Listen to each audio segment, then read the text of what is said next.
Guys, Rusi RFI, ayaw maikot yung ignition knob. So ito siya, ito yung remote.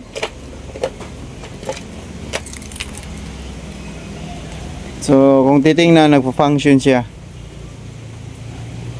Nagpo-function siya sa remote. Pero pag inikot, ayaw siya maikot. Tapos napansin ko rin guys, hindi nag-click yung solenoid. So ulitin ko, dapat mag-click yung solenoid pag ni-remote ito. So ayan, wala siyang click sound. Kahit pindutin, ikot. So wala. So pag ganyan guys, dito tayo sa socket nya. So sa socket nya, mapapansin dito na ginalaw na to. Tika lang, ilagyan ko ng ilaw yung cam.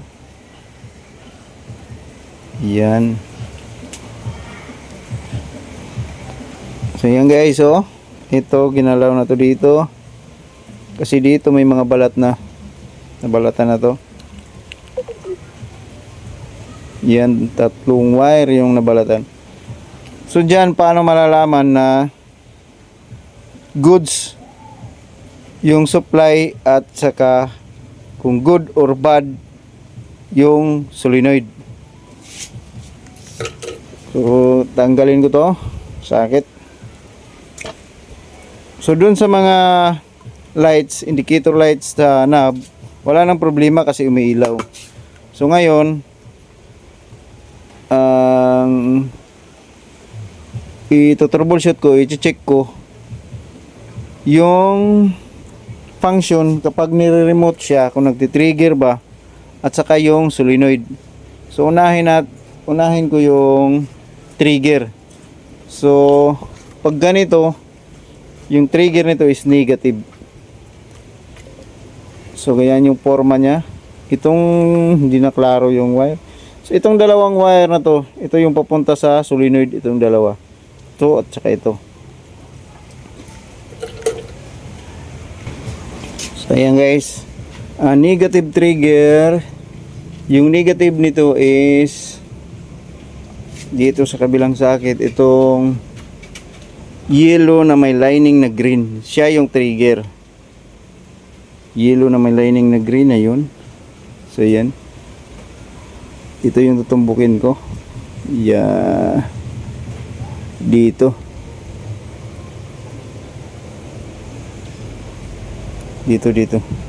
to.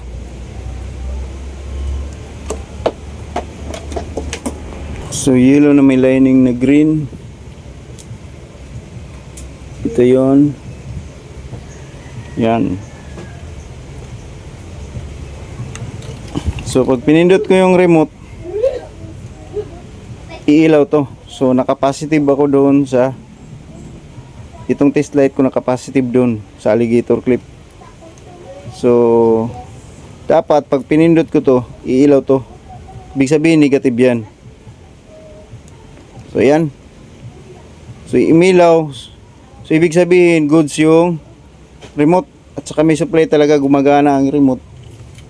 So nagbibigay siya ng supply. So yan, ibig sabihin goods yan. So next na iti-test ko, ito nung dalawang wire na to. Ano ba to? Ang kulay ba to? Basta ito yun. Kasi na-trace ko na to. Kasi ito yung trigger sa solenoid. So itong dalawang wire na to, ito yung papunta ng solenoid. To. So dapat may resistance to na 10 ohms. Ito. So kuha ko ng multimeter tester. Dapat makuha yung 10 ohms.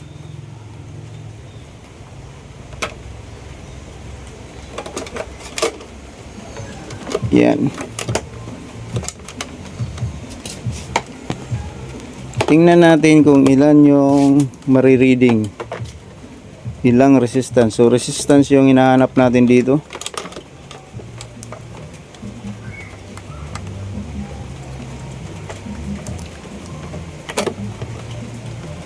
So ayan, nakasiting ako sa ohms. Doon sa automatic kasi ito. Ayan, naka open line pa yung tester ko. So ito dapat may ma-reading to na resistance. So ayan.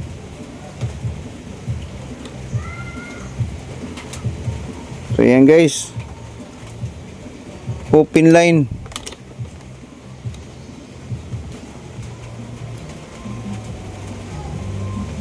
Open line guys.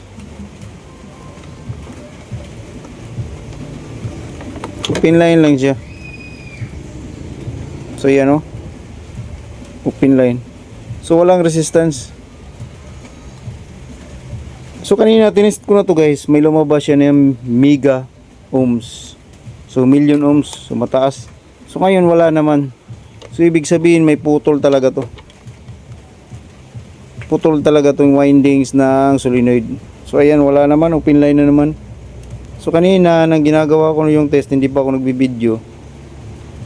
Mayroon tong lumabas mega ohms. So ibig sabihin million ohms. So ngayon wala siyang na-reading, so open line. Ibig sabihin putol yung solenoid. Siya kasi yung naglalak doon sa knob. Pag trigger niya, mag-unlock siya. So ayan, putol.